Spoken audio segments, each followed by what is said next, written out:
Hello and welcome to Black Economics. Today we have with us Prince Adu-Afful. Welcome, Prince. How are you? Good. I'm very well. In fact, you do pronounce my name very well. That's Oh, good. Yeah, well, I had some lessons. that's Good to, right. good to meet you. We met It's my pleasure. we met a few months ago, and I must say I heard a snapshot of your story in about 2 or 3 minutes, and I was really impressed. I thought, oh, I'm sure our audience would love to know more about Prince. So tell us what you do. Oh, well, that's actually a tall order. I do quite a lot of stuff. So I own a number of businesses, both in Ghana and in the UK. So in Ghana, about 15, 16 years ago, I started an engineering company that has become one of the leading fire and MEP engineering companies in Ghana. So we've done projects like the Google head office, Newmont head office, EcoBank head office, CalBank head office. We've done quite a lot of work. And about 4 years ago, we started a property development business. And the idea was to be able to buy lands, register them, and develop them into houses targeting people in the diaspora that were looking to come back home to Ghana. So we bought quite some land within the center of Accra, a place called Chado. And we built townhouses, apartment blocks, and we're selling to the people in the diaspora. In the UK, I own two businesses. So I own a property development business where we started with buying a house and converting it into HMO. And then we're currently refinancing to be able to do the next deal.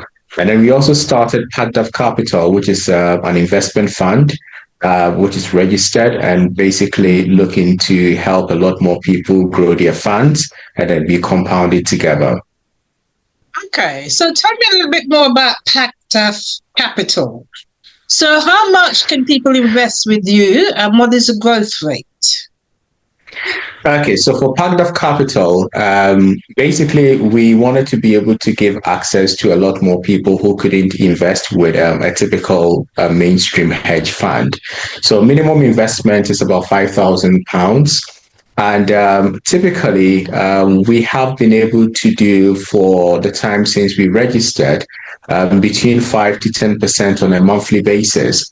So basically, our focus is to be able to do what we call a short-term cycle, where any investor could come in and invest and then be able to turn their funds around over a short period of time on a monthly basis. So yeah, we've done between 5 to 10% on a monthly basis. And yeah, we seem to be doing well. How did you first get into this business? Because this is based on financial trading, isn't it? How did you first get into this That's business? correct.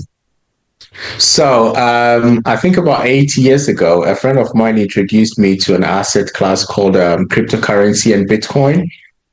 And at the time, I didn't know much about it, but I'm the kind of person who likes to always explore. And my understanding was since we missed out on the .com period, which is the Amazons and the Googles and all that, because we were young, this cryptocurrency seemed to present us a good opportunity for us to be able to turn our finances around. So we did quite a lot of extensive research into it. And then through that, I got to understand how it worked. And then I started buying into the cryptocurrencies. In fact, my first house that I built in Accra was by selling my Bitcoin. So I bought Bitcoin for $4,700. And I sold one for $39,000. And then I sold another one for $69,000. So basically, through that, I realized that there was a very beautiful opportunity to be able to get into the market. So I started researching into the market to be able to see how best I can capitalize a lot more. And then I stumbled on Forex trading, stock trading. So I started trading on a platform called eToro. And through that, I gained a lot of experience and knowledge and all that and started doing it on my own. And then what actually made Paktoria start was that a number of friends of mine came to me and said, listen, we see what you're doing and you're doing okay. is it possible for you to trade for us as well? So we'll give you money, you trade, and then we share the profit. But then I didn't want it to be as tacky as that, where friends will give you money and you go and trade and you bring them the money. So we wanted to build a system, which has taken us a bit of time to be able to ensure that it's robust, it's regulated, and then, of course, it's very digital and transparent. So anybody can come in, invest with us, have a dashboard where they can see how their funds are growing. And then whenever they want to make a withdrawal, the whole thing is digitized. You can click a button and it comes straight to you. So we've spent quite a lot of time to be able to build it. And then we decided to register it. And I called it Paktoria because Paktoria was my father's first business name. And unfortunately, he's passed. So I decided to just hold on to it.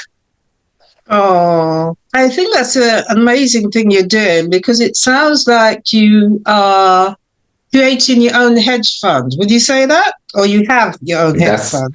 That's correct. That's the route. Yeah. That's the route that in a few years' time, we want to build our own hedge fund.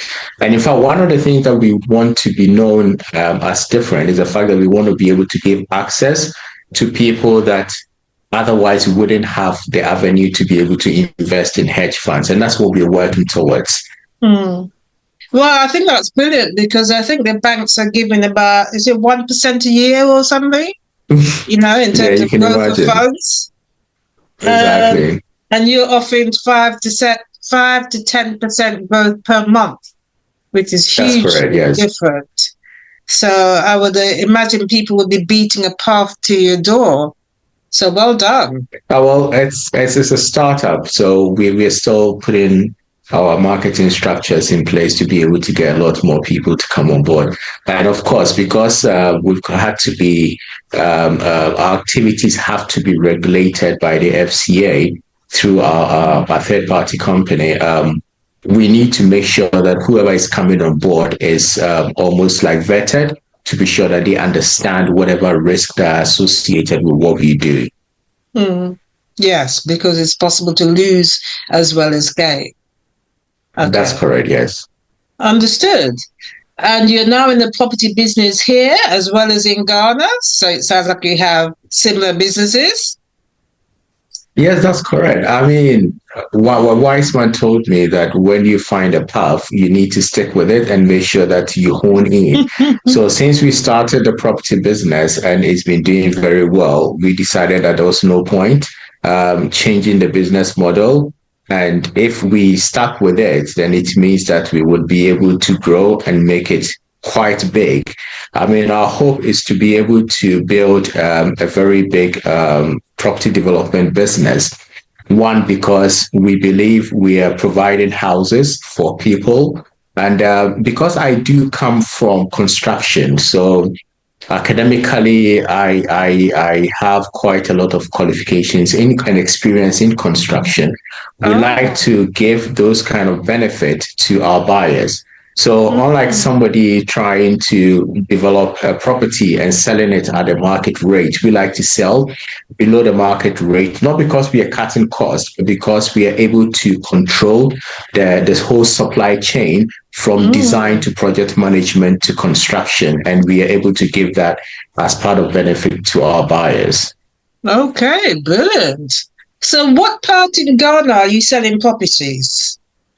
Accra, right in the city, the capital. Oh, fantastic. Yeah. One of the things you also said to me is that you own a food company. Tell us about that. All right. Okay. So I was bequeathed a bakery by my mother. So my mother was quite industrious and entrepreneurial. She owned about 5 restaurants in the second capital of Accra. Really? And, 5? Wow. 5 restaurants. And she did very well. I mean, of course, we were brought up quite well by God's grace. So she made sure that she provided for us through her businesses. And when my mom passed, so my younger brother, the last born, actually manages one of the restaurants.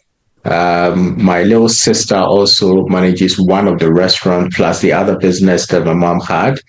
And then I took over the bakery, which was my mother's favorite to be able to ensure that we can keep the legacy going and then, of course, Oh, make it grow. So, yeah, we do own that, and we are hoping to actually get into the biscuit business and start our own biscuit line soon. oh, wow. Okay. So the bakery, is that in Accra as well?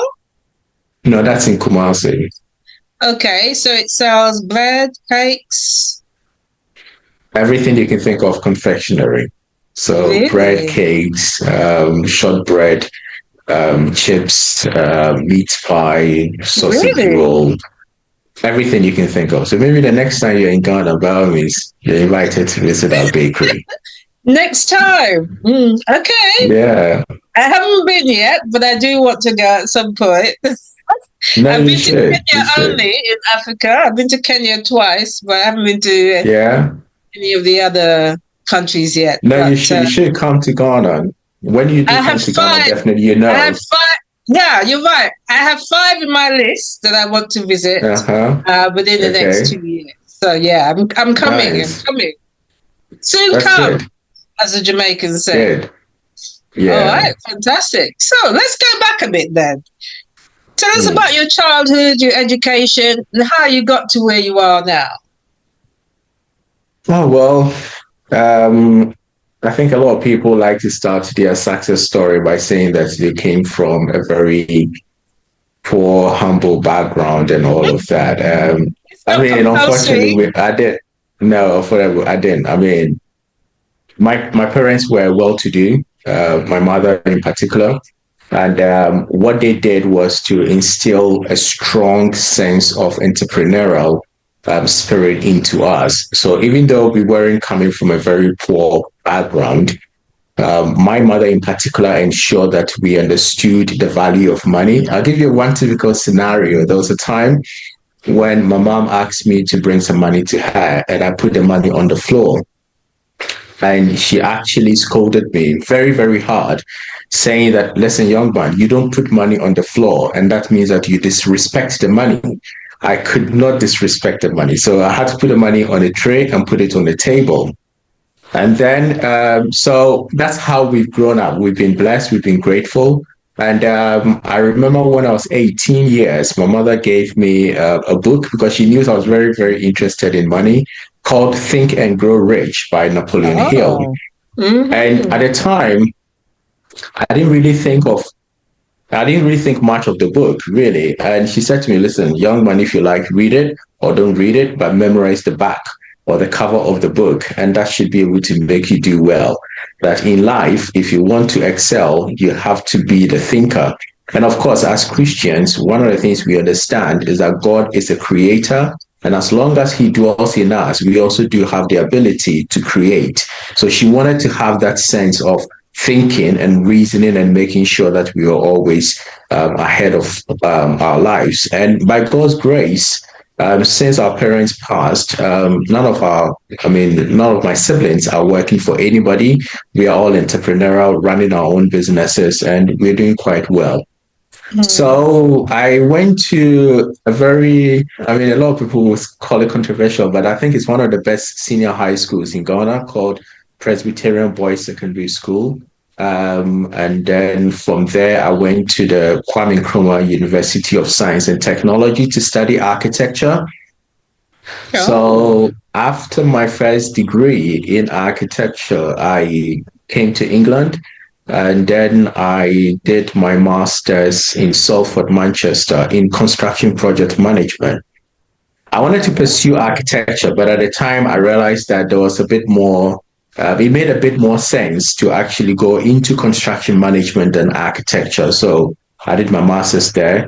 And I was quite fortunate. At the time, I was doing some contract work as a site manager for a company that was building the Microsoft headquarters in Thames Valley Park. So I became part of that team.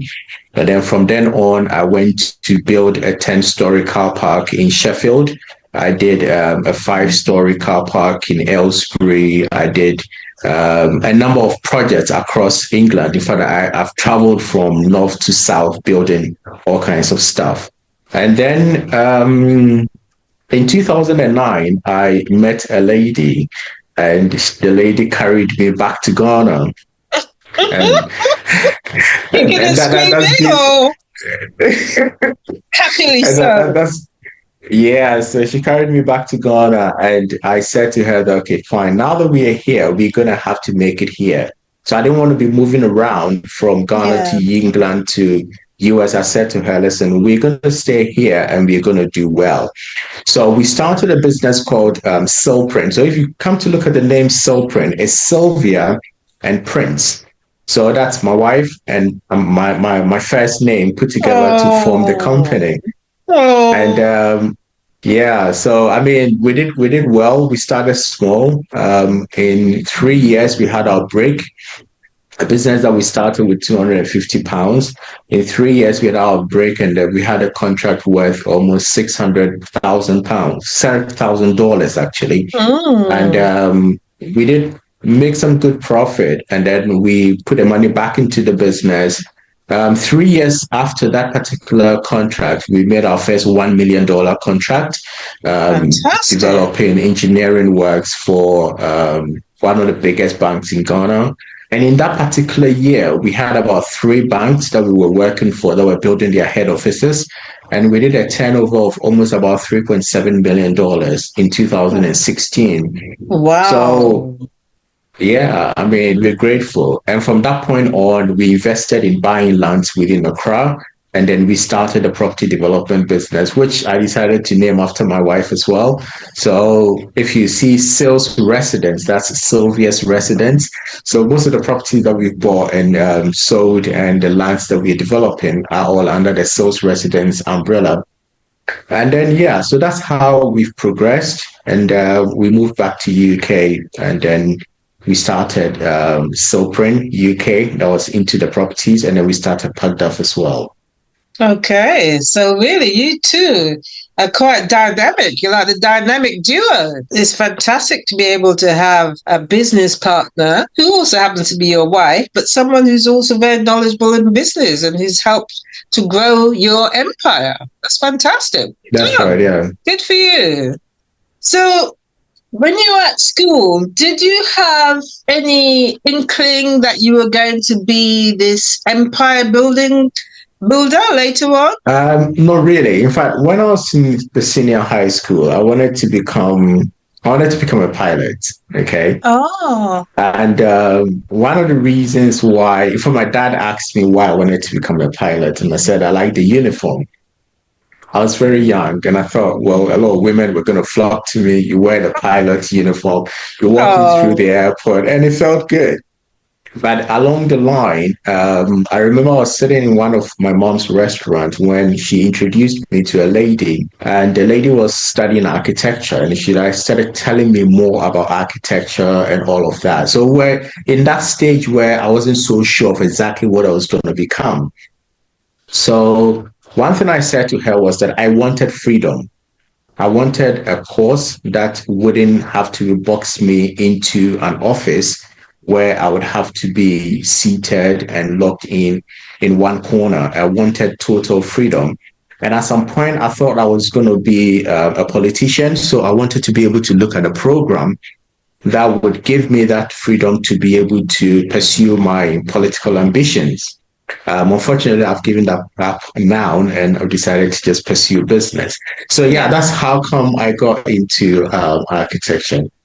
Oh, wow. That's interesting. Sometimes you meet somebody or you hear someone speaking about a particular topic, and that can really change your life around. That's That's correct. fascinating. Yeah, Okay, that's brilliant. right. So, as a young person, would you say you were driven by what you saw your parents do? Most definitely. Most Mm. definitely. So, I think my life, and I'm sure I would say for the rest of my siblings, have actually been molded consciously by our mother. Oh, And wow. we've always seen her do things that appear to be impossible. And she Wow. always comes up on top. So I mean, if I was to tell my mother's story, she was a senior nursing officer, right? And then she owned all these restaurants, and she owned the bakery, and she owned a floral business, and she owned Wow. a wedding decoration business. I mean, at some point, that was a good business where people would come and rent wedding stuff and all that. So she had a whole stream of businesses, and she was still very, very dedicated to her nursing career. And we Wow. saw all of that. I remember when I went to the university, and typically you go to your mother or your parents to collect money for school and all that. And one day I said to her that, listen, I want to stop coming to you for money. I want to be able to make my own money. And she said to me, what do you want to do? And I said, I want to sell yogurt on campus because I saw that as a good business. And she said, how are you going to do it? And I said, I'm going to buy the yogurt and I'm going to repackage it and sell it. And she said to me in a very nice way, say, young man, in our family, we don't buy and sell. We make and sell. That's where you make money. Oh. So you could imagine an architecture student, and we're very busy, especially with architecture. The course was very, very demanding. And my mom said to me that I need to find a farm that will be able to supply me with milk. And I needed to also go and learn how to make the yogurt. And that's the only way she was going to be the seed funder of my business. So I had to go and learn how to make yogurt for about 3 weeks and be certified. Came back to my mom, had to prepare a business plan, and for her to see that it Wow. was sensible. And she said, yeah, she's okay with it. So it was quite an interesting start. So I had a car from the beginning of the university, and I had some suppliers. So I would wake up at dawn to go and buy the milk from some villages around, and then I would come and create what we call the culture. So when you're preparing the yogurt, you have to prepare the culture, and then after that, it gets into the bigger yogurt processing process. So I prepared the culture, put it into the milk, and then I'll put it in some oven that wasn't working in my mom's restaurant. And then I'll go for lectures. And lectures started at 7:15. So I'll drive for lectures, and by 3:30, I'll come back to my mom's restaurant, and then I'll come and turn the culture into yogurt. And then that's where you apply milk and sweetness and color and everything else. Sorry, sugar and all. And then I'll package it, send it back to the university, and I sold it. And I did make quite a lot of money from the yogurt because I was actually cutting out the middleman by producing it myself. Absolutely. And Wow. then at some point, when my mom started the bakery, I said to her that I wanted to be the main representative of her bakery on campus because campus was vibrant. And I mean, you could imagine having over 10,000 students. There was so many stuff to sell. And my mom said to me, great. So she wrote a contract with me with commissions and stuff like that. And Your I used to mother was sell her not bread. playing. Oh my Gosh. gosh, she wasn't She is playing. She serious. wasn't She wrote your playing. She contract. wasn't playing. And I used to sell her bread on campus. And then in that year, I think it was second year, there's a lot of stuff going on. And my father had just started a water processing business. And I said to him, listen, I'm your agent on campus. So I used to do a lot of these things. And they were all based on what my parents were doing. And I was promoting Yeah. their product. And I was getting my commission because I had that sense of pride of not going to my parents and collecting money, but I wanted to earn my own money. And I remember in my early years in the university, I also used to model. So I used to do a lot of fashion shows and Excuse me, catwalks and sir. stuff like that. Oh yeah. So I'm quite glad that all of these have actually come together to make me who I am today. Wow. That's really impressive. I love those family stories, I tell you. It's brilliant. Mm. Okay. So when you were a fashion model, did you collect all your pictures there? Have you got pictures of when you were modeling? No, unfortunately, like I was telling you, I've actually done quite well staying away from the camera. Even though there were a lot of pictures Really? taken, about pictures taken, I'm the kind of person that used to, I mean, until quite recently, I used to be very, very, say, quiet, and I used to never like to have any public appearance and stuff like that. But it Yeah, looks like I that's the suppose we're order of the quite day honoured now. that you're on Black Economics TV today, then. Definitely, definitely. I am pleased. I am pleased. Good.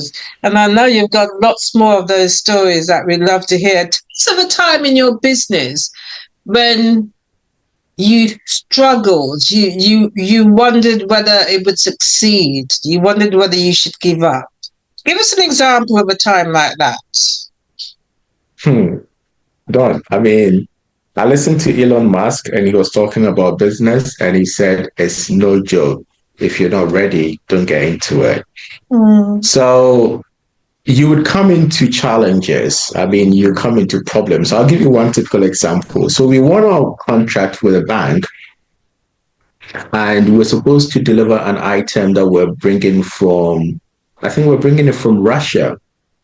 And I wanted to go to Russia to go and collect it myself. And my wife said, no, you ain't going to Russia. You know, I don't know why, but she said, you ain't going to Russia. So Wise lady. we went through a third party courier and the item delayed. It delayed weeks after weeks. It wasn't coming. And at the time, I was reading a book that had been written by Donald Trump, and the title was Think Big.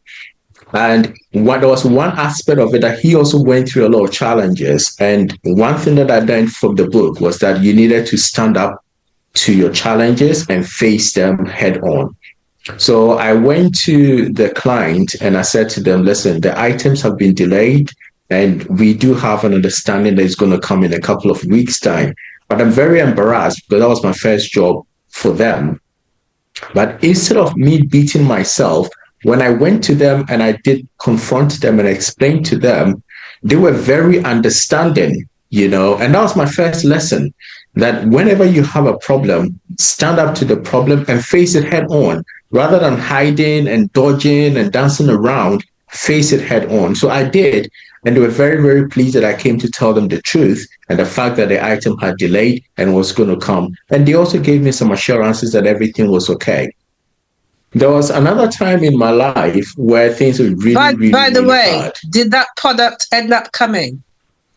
It did come. It did come. Okay. And we were It was just late successful and and we it made, came. yes, it was just late, but it did come.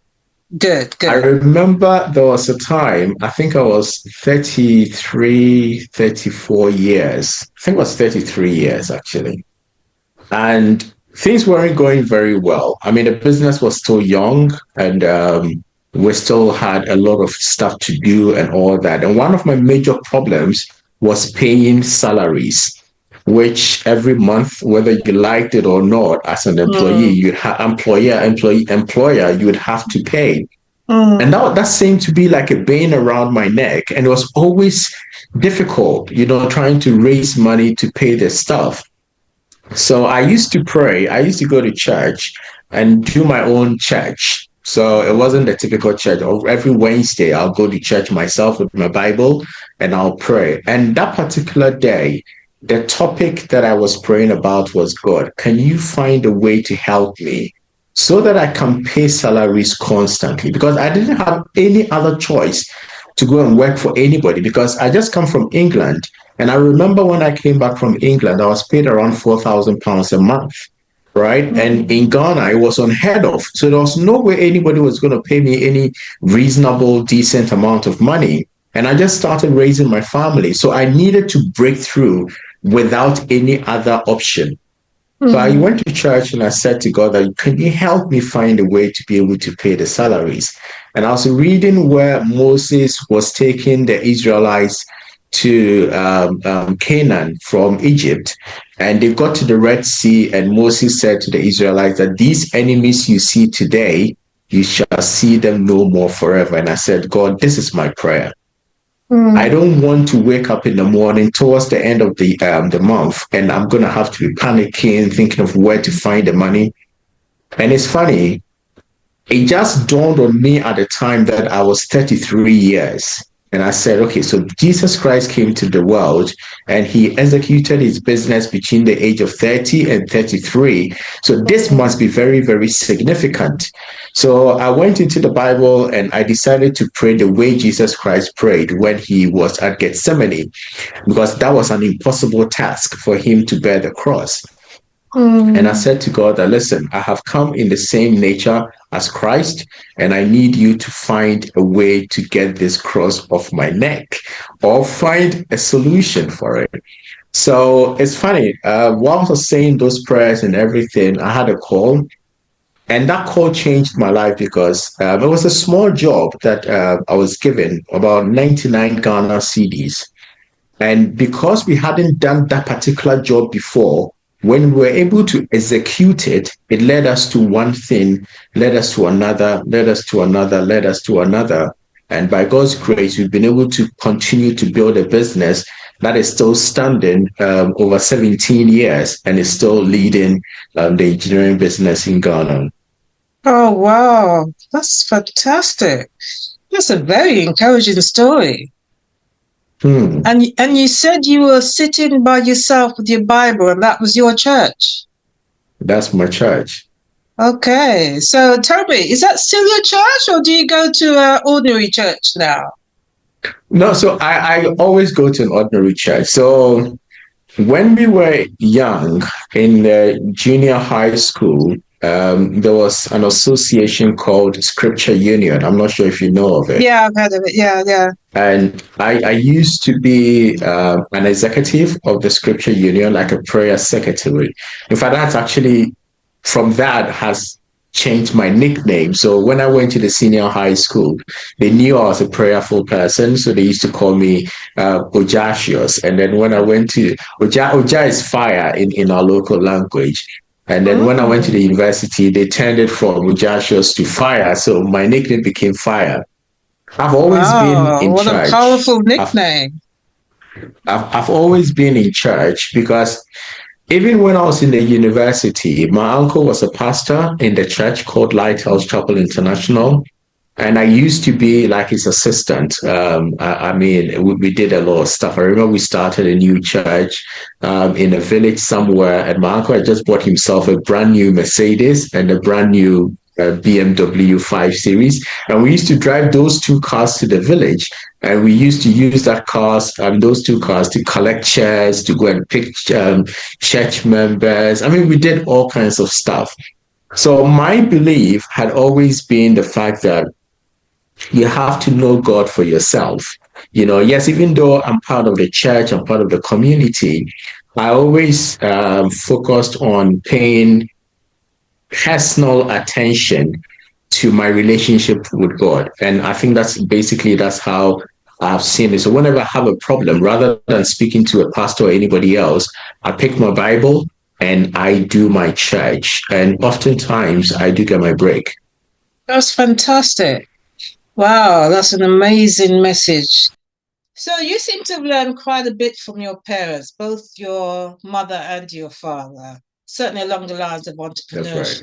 entrepreneurship. Give Mhm. us some ideas about what they have taught you, and tell us whether you are passing on those same nuggets of wisdom to your children, and are any of them entrepreneurial? So I think I've actually learned a lot from my mother, in particular. When I went to senior high school, I studied economics, and for some reason, I found myself not writing notes because almost everything that my mom said was economics. So she would, I mean, find a way to illustrate demand and supply. She would Oh, give you all wow. the advices on. In fact, I'll give you a typical example of in my early days of learning from my mom. So my mom, like I said, she used to run her restaurant and she would make a list of stuff that she would want to go and buy in the market. And she would put prices against each one of them and she would discuss it with me. I'm the first one, so I always go with her to the market.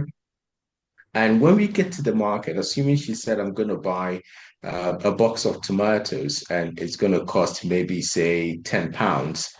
And then she goes to the market and they say the box of tomatoes is going to go for £7. And then she goes like, okay, I'm gonna pay you £5. And being a child, I'll just pinch her and say, Mom, did you not just write £10 against it? Why are you haggling with a woman? And she goes like, everything is negotiable. And no, and even though she was willing to pay the £7, she still has to start from a low level to be able to work her way. Otherwise, I mean, she wasn't going to get a good deal. So I learned a few things from that. And of course, as we're growing, everything my mom said was about economics, demand, and supply. In fact, one thing she said that hit me was that, listen, young man, your money is in people's pocket. You don't steal it. You come up with ideas and look at solutions of what they're looking for, and they will give you your money. So the money that is in their pocket is not their money, it's your money. You can only Wow. get it if you have ideas that solves their problems, and they will give you your money.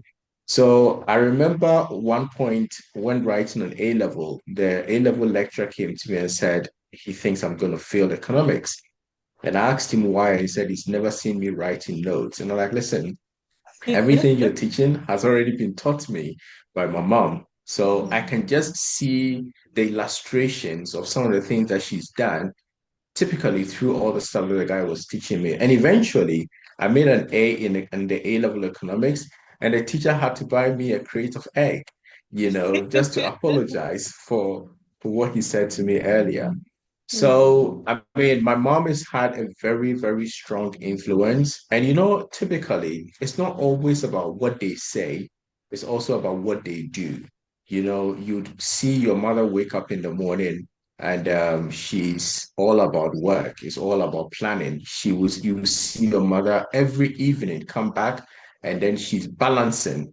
I mean, all the restaurants, and I mean, I used to count the drinks. I would count the nutmeg. I would count the all the stuff, and then she had a record for you to be able to balance. So at the end of every day, we needed to do balancing to be sure that nobody's taking anything away, and then she'll come up with schemes as to how to manage and ensure that the ingredients that they put into the food actually commensurate with the profit that she's looking to get. So we were involved with all the stuff that she would do. I mean, as a child, you wouldn't really like it so much because it's like you're so much being engaged with work, with what your mother is doing. But as we grew up, we realized that we become more disciplined in the way we manage our money, become more organized in the way manage our teams and manage our people. In fact, I was speaking to a friend of mine. I said, listen, I come from food. I mean, my mom owned restaurant, bakeries, and all of that, but I don't know how to cook. And I don't think it's a good thing. But Really? the thing is that we had a lot of people in our house, so there were a lot of people that helped and supported and made Okay. our lives very, very easy. And at the same time, supported our parents. And what we learned was that we actually saw how our mom managed people. You know, there were a lot of people, but she always had a way of managing them so that they would stay longer. Oh, And in fact, there wow. were times when we felt that our mom was doing too much, and sometimes she would bring people from her village and they would probably misbehave. And we were like, listen, why would you always want to bring them from the village? I mean, we know you want to help them, but they come in and they'll come and disrespect us. They come in, sometimes they come and even beat us, her children. And she said, you know what? Why do you think you have a comfortable life? Why? And Mm. we said, well, because you work hard. And she said, no, it's the blessings of God. The more I help these people from the village, the more God continues to bless us. So even though they would come, they would steal, they would take, they would do this, we're never out of anything. We're never lacking anything. So God Mm. always replenished because she continued to help others. And so through that, we also learned from these. So what I'm trying to say is it's not everything that you can say to your children, but the children actually look at what you do and they begin to also emanate and also imitate them to be able to ensure that they can do the same. And it becomes part of their fabric. So now when I'm dealing with people, I understand that, well, no, they're not of the same background. Some of them may be good, some of them may be bad, but I found a way to always manage them and be able to have longevity as far as people working for us. So That's The same brilliant. thing applies to how I manage or we manage our children. We speak to them, we guide them, but then we also let them see what we are doing. So, I mean, my son would come to my office and he would probably come and play his games and everything. But he sees that I wake up in the morning, I do my thing, come to the office, and I stay till maybe 7 o'clock, 8 o'clock, and probably tuck him in and all that. But he's constantly seeing that I'm not a lazy person. I don't sit behind the TV watching TV on Mhm. Monday to Fridays. I'm actually a very lazy person. I mean, when it comes to Saturdays and Sundays, it's very hard for me to get out of bed. But Monday to Fridays, it's work, you know. Mm. So my son sees that, and they also are picking the discipline. And one of the things that I did, which it wasn't really a conscious effort, but it was something to help me save me from my kids when we went to the shop, was to teach them budgeting, you know. And I Mm. said to them, listen, when we go to the shop, everybody will have a budget. So before we leave the house, let us establish the budget. So when we Mm. establish the budget, we know that, you know what, when we get to the shop, you've got 20 pounds, you got 10 pounds, you got 5 pounds. And I taught them to be able to look at prices of items and be able to work backwards in terms of how their budget is going to be expended. So if you got 20 pounds and you go and pick an item that's 18 pounds, you know you can only buy one item in the shop. But if you want to buy five items in the shop and you got 20 pounds, you've got to be able to break it into fives or four. And Mm. basically, it was a way to kind of help me escape all the nuisance of that. I want this, I want this, I want this. But then now it's become something that has helped them to understand, okay, whatever we do, we need to work with a budget. And now they Mm. have their own bank account and we give them allowances. My first daughter is 15 years, the second one is 13, and then the last one, which is a boy, is almost 10 years. So Mm. they have come to understand some of these things. And in fact, I'll give you one thing that my mom taught me that has actually helped me. My mom was very organized. And anytime we were traveling, she would make us count everything we put in our bags and we write it. So there was never a time where we would travel and come back and say, I left my pen, I left my phone, or I left this. Because as soon as you are unpacking, you are counting. As soon as you leave, maybe you go for holidays, as soon as you're leaving the place and you're coming home, you would have to count. So you count your socks, you count your shoes, you count your shirts, you count everything. So Mm. by the time you leave, there's no way you'd say you left anything behind. That was something we never used to like. But as I grew up, I realized that it has helped me to be very, very organized. So for me, everything is almost binary. I mean, with me, it's either yes or no, it's either calculated or not. There's nothing haphazard about the way I live my life. And that has been because of the way my mom guided us. And that's the same thing that we also looking to be able to help our kids, for them to also gain that understanding that life is complicated and life is difficult. But if you're not organized and disciplined, there's no way you'd be able to make it. So my son actually understands the definition of discipline, and he will be the first person to explain to you that discipline is doing things you have to do, whether you like it or not.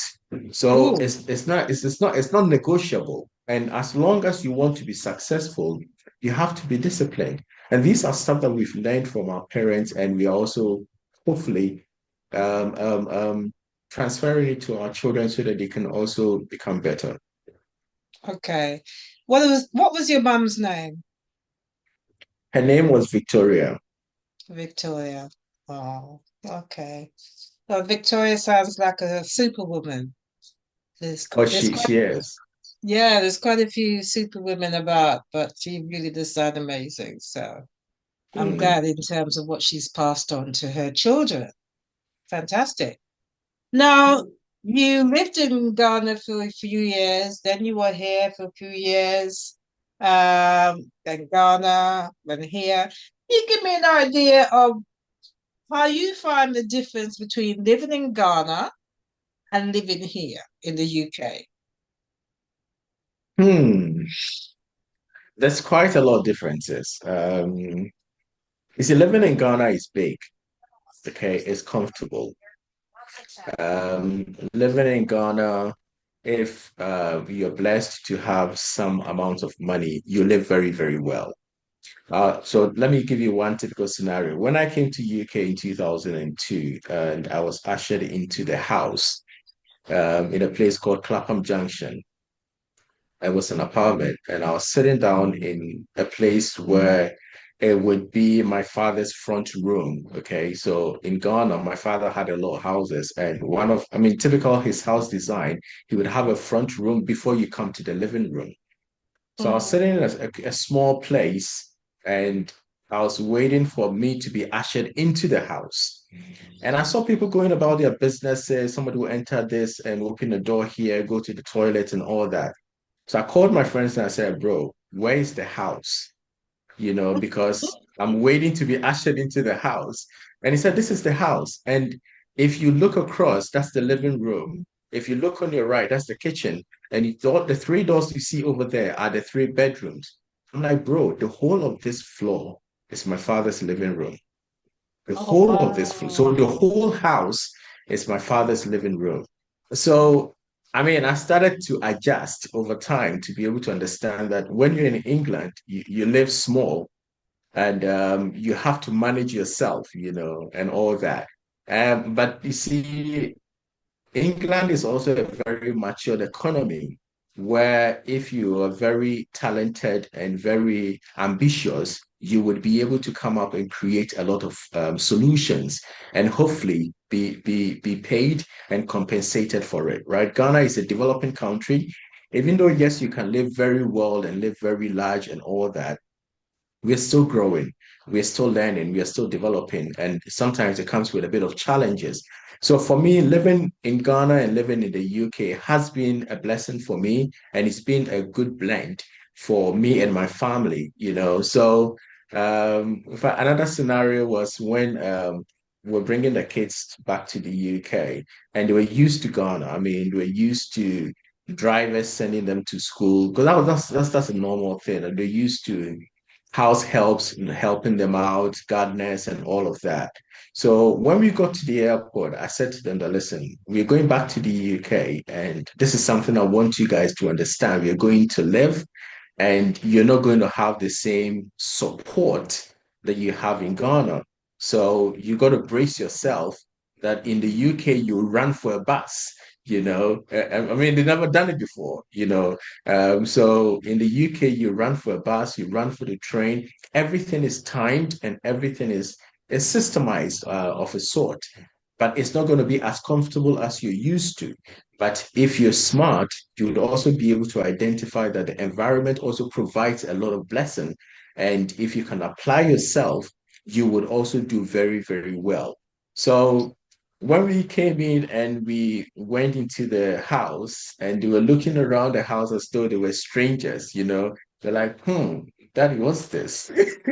The Really? house, because the house was so small, and we're looking around and we're like, okay, well, manage, But now they've gotten quite used to the UK system and everything. So yeah, it's a blessing on both sides. Mm, okay. The nature of my business doesn't really allow me to network a lot, So my typical day would be I drop the kids at school, I come back to the office, and because I manage my fund, it's like talking to my team, analyzing the market, determining where to execute, and all of that. And then, of course, I also still actively manage my businesses in Ghana. So I'm Mm, always on a call with all the division heads of my business. So my typical week, Mondays, I'm focusing on the engineering company, which we are talking about strategies, how to grow, how to sell, all the businesses that we are doing, the operations. And by God's grace, I mean, we have a lot of contracts in Ghana that we are mm, executing. So we've recently finished the Google head office, where we did the fire protection and the plumbing installation. We are currently doing a lot of installation work. So I have very active involvement. mm, Typical Tuesdays when I focus on the PACDAF capital, where we sit with the team, we look at the strategies for the week. Wednesdays, oftentimes, I do what we call the sales resident, which is the apartment development that we have in Ghana. So I spent a lot of time with the team developing the strategy for sales. And we constantly engaging people in the diaspora to be able to buy our properties. Thursdays is when I spend on property development in the UK and all the businesses that I want to do in the UK. And then Friday, I spend quite a lot of time with the bakery department head, looking at the strategies because we're looking to expand it and also get our biscuit line, hopefully by the end of the year. So my days are more managing my team. So I Mm, do have very, very few engagement with the outside world. And that's what I'm okay. beginning to do now to be able to see how I can blend in. And of course, it also has to be a two-way street. I always look at whatever my engagement is, has to be a blessing to the party I'm engaging with, and I also have to be blessed. So I really barely have casual times, to say Okay. I'm gonna go sit. I don't have that time. Okay. So Saturday, Sunday is purely family. So like I said, I'll rather sit in bed, watch TV, do whatever the kids want me to do. We do travel quite a lot in England. I mean, as or in the UK, as much as possible to be able to see new places. Mm. Almost every other week, we'll probably go to a new place, travel, go spend a day or two, and then we'll come back and all that. So that's really my life. So it's not that there isn't much entertaining and much relaxation and networking with people. I would love to, but it has to be something that either becomes a blessing to me or I become a blessing to them. I understand. I understand. It sounds like you have your life quite compartmentalized, in the fact that you've got three or four businesses that you give a day to each one. That's how it's possible for you to run successful businesses because you're not thinking, oh, I'm confused. Which shall I do today? You actually have a structured format in terms of how you grow your empire. And that is a great example of what we should all be doing. Yeah, I should say thank you to my mom. I spoke to you about how she makes us count all the stuff we put in our bag. So everything has to be, like I said, my life is very binary. So everything has to be in order. So if you come to me discussing things that is not within my diary for that particular day, all I'll tell you is, listen, let's reschedule for this particular day because I want to be able to focus. One thing I've realized is that when you manage a lot of businesses and you don't have the focus for the business at hand, you get quite distracted. And then by the end of the day, you'd realize you probably have done a lot, but has achieved very, very little. So Mm, I like to yeah. be saying, listen, if it's not Mondays, if you bring to me any discussion on PACDA for sales residents, I probably will look at it, but I'm not going to pay too much attention to it because I Mm, need to be able to get, and I'm grateful that I have team leaders, mm, that manage the entire divisions. I call them divisions of the various companies. And when I spend a day with them, they're able to carry on for the rest of the week.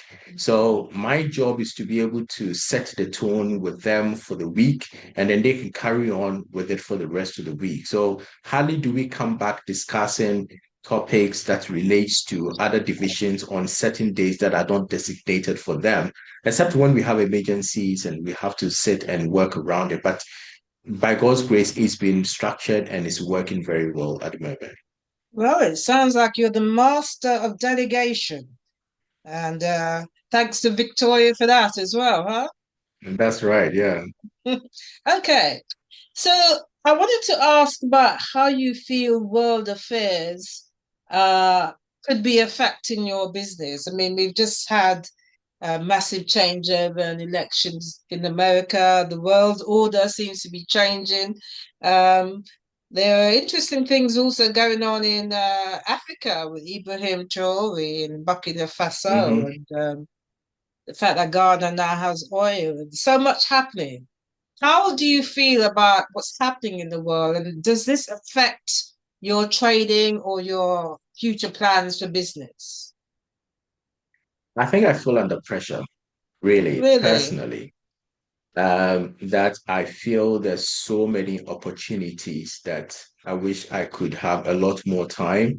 And hopefully, for my prayers that I want to be able to build a bigger team because naturally I see opportunities everywhere, you know. Mm. So I'll give you a typical scenario. And that has been, I mean, my uncle is also a very successful man. That's from my mother's side. And he also looks at things, always seeing opportunity. So when I was young, in 2008, when there was a credit crunch, I actually didn't feel it. And that was when I chartered with the body in the UK called the Chartered Institute of Building. Mm. And I actually got a job offer in Dubai that was paying $150,000 at the time. And I Wow. was speaking to my uncle and I said, you know what? I think I'm done with the UK because typically I felt like I'd hit a ceiling in terms of my career. And Dubai was offering a good opportunity. And he asked me, what really do I want to do? And I said, I wanted to be able to run my own business. And this is what he said to me. He said, young man, come home and start from scratch. And that's what I did. Wow, So when I really? went to Ghana, oh yeah, when I went to Ghana, the first job that I wanted to do was recycling, you know, because I could see opportunities. And I remember having a conversation with my uncle. In fact, I used to call him, we used to have this joke, and his nickname is Crab. You know, so I went to him and I said, you know what, listen, what am I supposed to do? Because I have so many ideas. And he said, listen, look around, there's money in the gutters. Okay, that's what he said to me. So I started thinking, and I saw that recycling was something that was in 2008. There was something that could become very big.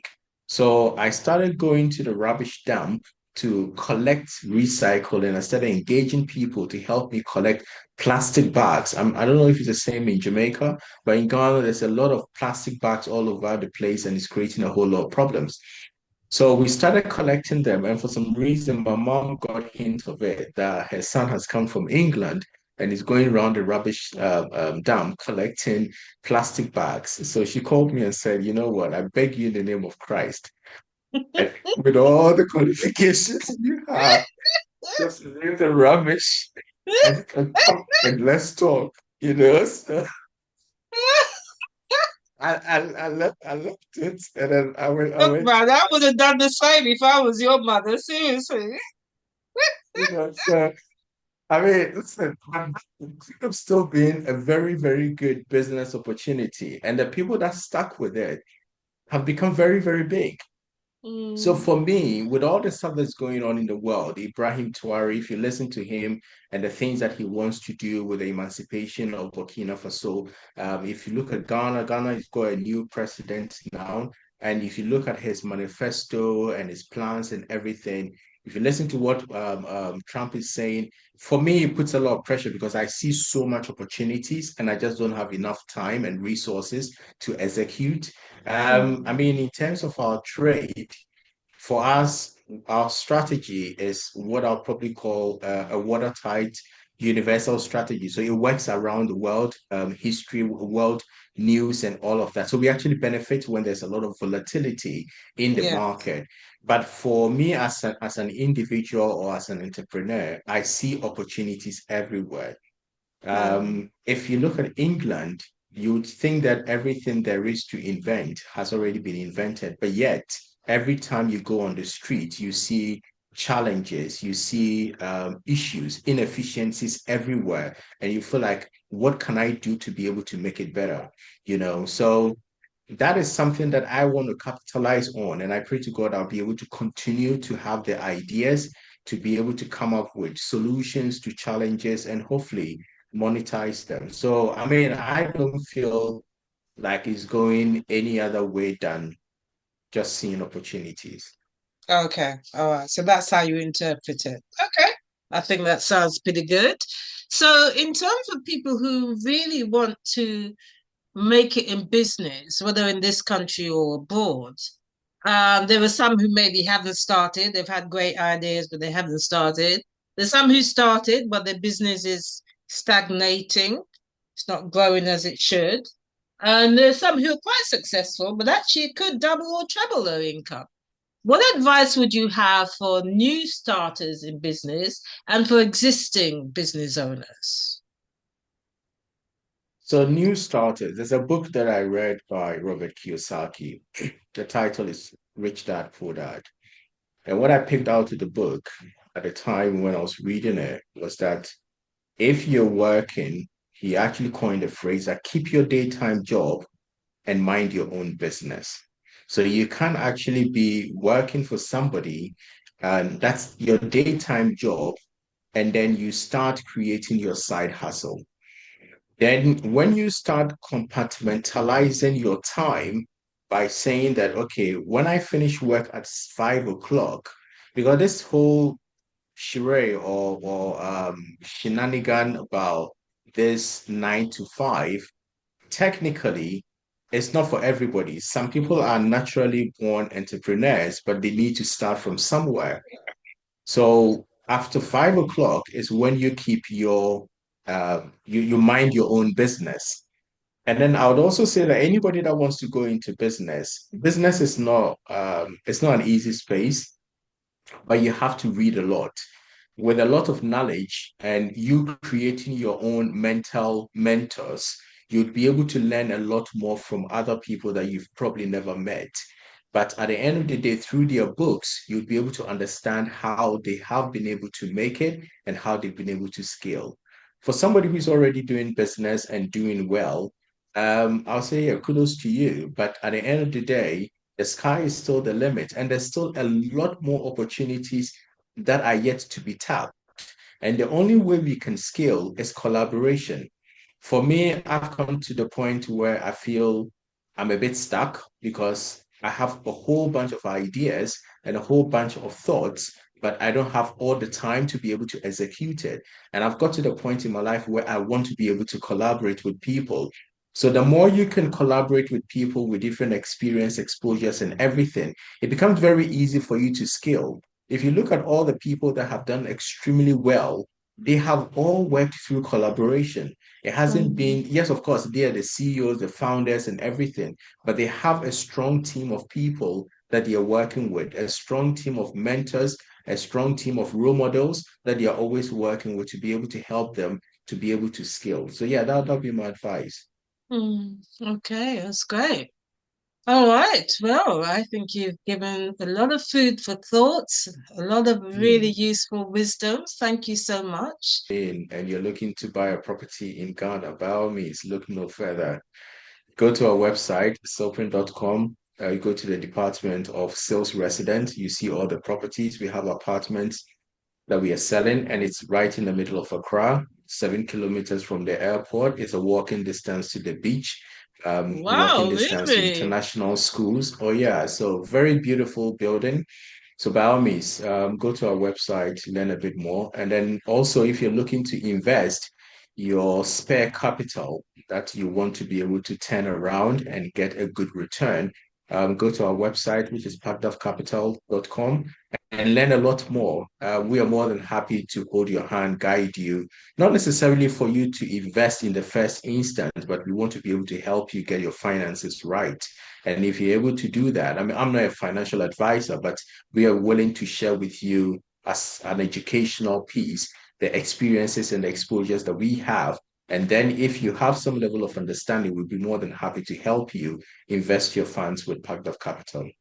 Oh, okay. So when you grow this fund to hundreds of millions, are you planning to disseminate some of the profits to help the diaspora?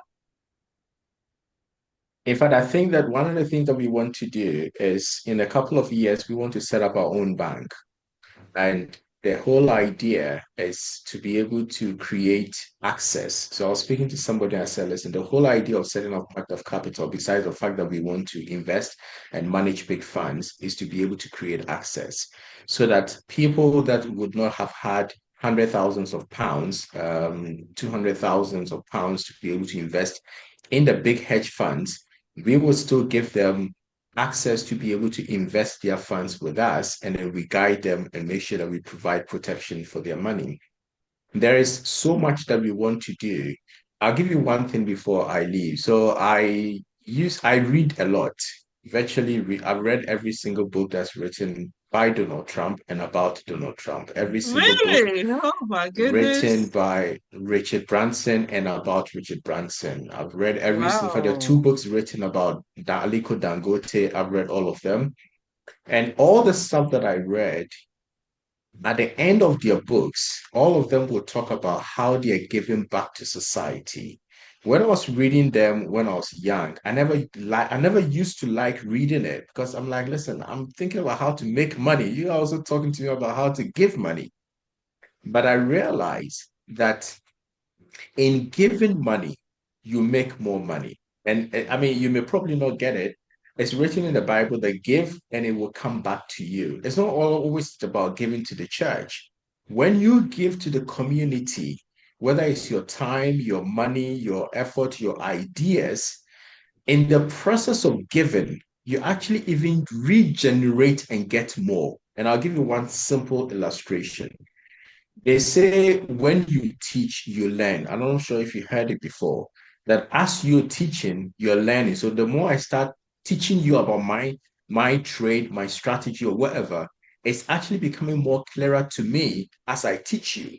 And then the more I teach you, the more new ideas come to me as I start to articulate it. So in giving to you, I have actually received. So as my business grows and I'm also growing, I'm beginning to realize and see the need to want to help others and see the need to want to help others to also rise up. You know, in the next few years, 5, 6 years, if I'm going to turn 50 in about 5 or 4 years time.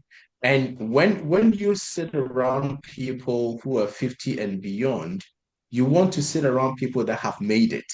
You want to sit around people that are doing well so that the line of conversation is not about give me, give me, give me, but it's about, you know what, Prince, I think I have an idea that will help your business, as I also think of an idea to help your business. And that is all about giving. So for me, I've come to that point where I want to start giving. I want to start supporting people.